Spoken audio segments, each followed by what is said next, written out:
We had a hot day yesterday with highs near 99 degrees here in the district. Will we go back up towards the 100s today, or will we cool off a little bit? Plus, we also have another round of rain that's potentially going to impact our afternoon and evening. This morning on DC News Now, a shooting puts a college on lockdown. The latest on the investigation. Plus, Vice President Kamala Harris earning enough delegates to secure the nomination. The latest on her campaign and search for her VP. And happening right now, tax-free weekend in Virginia. How you can take full advantage of the savings. You're watching the station covering all of the DMV. This is DC News Now. Good morning, DMV. Thanks so much for joining us on DC News Now. We're taking a live look over the Capitol, where it is a bit hazy right now, looking a bit blue and gray out there, but we are expecting more heat. So stay hydrated out there, and thank you for waking up with us. I'm Liberty Simmons, and we'll get to our top stories in just a few minutes. But first, Derek, just how hot is it going to get? Not as hot as yesterday, thankfully. We had a high temperature of 99 degrees at Reagan yesterday. It was awfully hot across the district. Thankfully, though, we won't be as hot today. We're only talking temperatures into the low to mid 90s with a chance of a few scattered showers and storms to come this afternoon.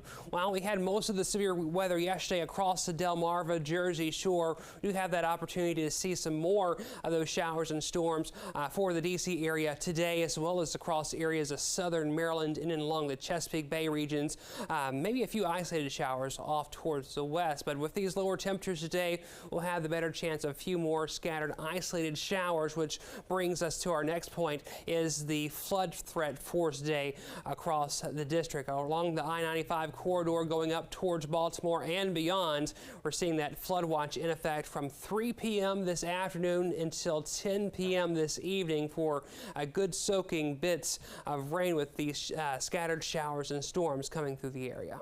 All right, thanks, Derek. Breaking news this morning, D.C. police are investigating multiple incidents that happened overnight. At around 1 a.m., a quadruple shooting happened on M Street Northeast. Police arrived on scene to find 2 men dead. Another man and a woman were taken to the hospital with non-life-threatening injuries. Also in Northeast, police are investigating a stabbing. This happened on Eckington Place at around 1:30 in the morning. 3 people were hospitalized. All were conscious and breathing. And over in Southeast, police are looking into a shooting on Hartford Street. This happened at around 2 a.m. 2 suspects were seen in masks. And over in Prince George's County, police are investigating a shooting that happened inside an apartment building. This happened at around midnight on Timber Creek Terrace in Chilham. When police arrived on scene, they found a man dead inside the building. If you have any information surrounding this shooting, you're urged to contact police.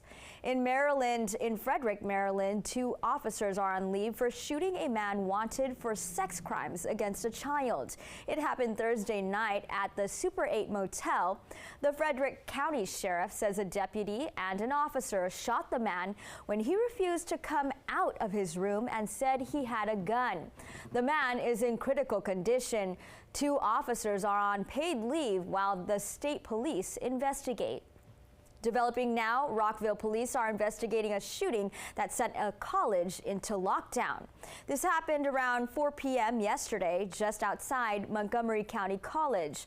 Police arrived on scene to find a man shot in the stomach. He was taken to the hospital and is in critical condition. Our Marielle Carbone spoke to one woman who heard the gunshot from her home and said she was already planning to leave the neighborhood, but the incident still left her in shock.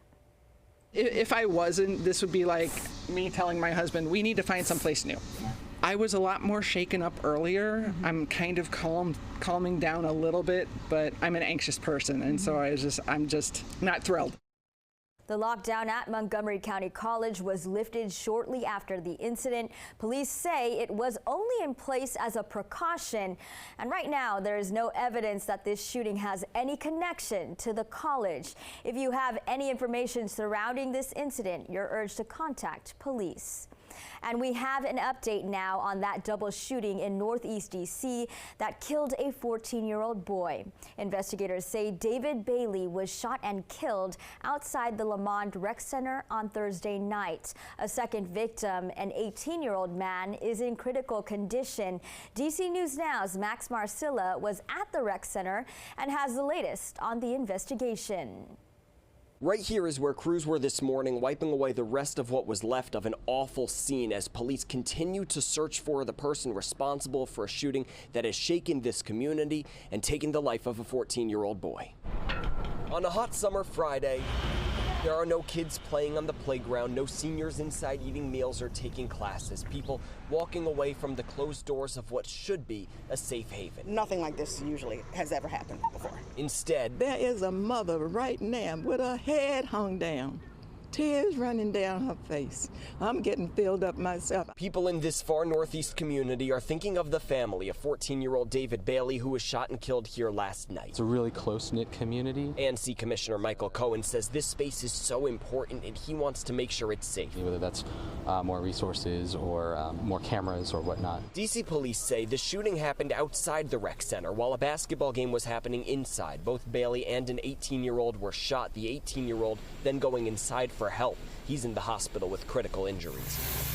A bloody crime scene was washed away this morning. The pain was not. This woman, who asked we don't show her face because of concern for her safety, has spent more than 9 decades here in the district, and she shared this message. Do you have anybody that you can trust, anybody you can talk to? If not, do you have a good neighbor or a good friend? When you look around and you see somebody else in trouble, is that what you want out of life? And so far this year, both violent crime and homicides are down here in the district, but the people we spoke with for this story say they hope more is done to continue bringing those numbers down as far as possible. Reporting in Northeast, Max Marcilla, DC News Now. Just so disturbing for that community. Thank you, Max. And DC Public Schools released a letter to parents after the shooting, remembering David Bailey as a well-liked student. This was sent by Deal Middle School Principal Deirdre Neal. The letter says in part, David was a valued member of the Deal and DC Public Schools community, and we know he will be greatly missed by all who knew him. David deeply cared about people, especially his family and siblings. He loved to listen to and talk about music.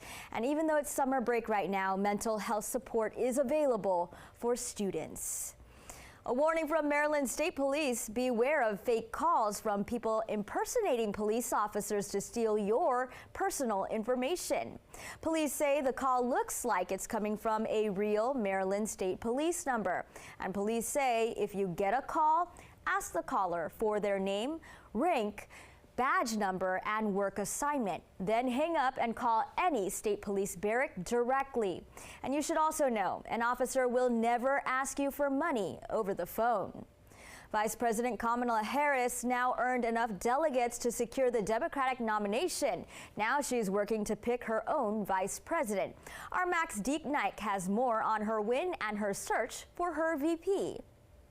DNC Chair Jamie Harrison made the big announcement Friday, confirming a much anticipated outcome. I am so proud to confirm that Vice President Harris has earned more than a majority of votes from all convention delegates and will be the nominee of the Democratic Party following the close of voting on Monday. The online voting process will continue until Monday, even though Harris already has enough votes to secure the nomination. The Democratic National Convention will kick off in Chicago 2 weeks later on August 19th. Harris reacted to Friday's historic news. I am honored to be the presumptive Democratic nominee for President of the United States, and I will tell you the tireless work of our delegates, our state leaders, and staff has been pivotal in making this moment possible. Harris is also in the final stages of picking a running mate. That person will hit the campaign trail with her starting on Tuesday. The race seems to be down to 2 men, Arizona Senator Mark Kelly and Pennsylvania Governor Josh Shapiro. Kelly, a Navy veteran and astronaut, has been an influential voice for Democrats on immigration and border security, a hot-button issue seen as a weak spot for Harris. But the path to the White House likely runs through Pennsylvania, which Shapiro could help lock in. I trust she will make that decision on her own terms when she is ready. We're tracking some showers back off toward the west this morning. As we head into later this afternoon, we have a greater chance of seeing some precipitation heading our way. But for now, across portions of southern Pennsylvania as well as areas in towards West Virginia, seeing a few showers and even a few rumbles of thunder at this current hour. Areas towards Somerset County, Pennsylvania, seeing, of course, a line of showers and storms rolling on in there. Most of it's light rain, but in some locations it's a little bit heavier than most. We'll have more of that here coming into the DMV this afternoon, going into this evening.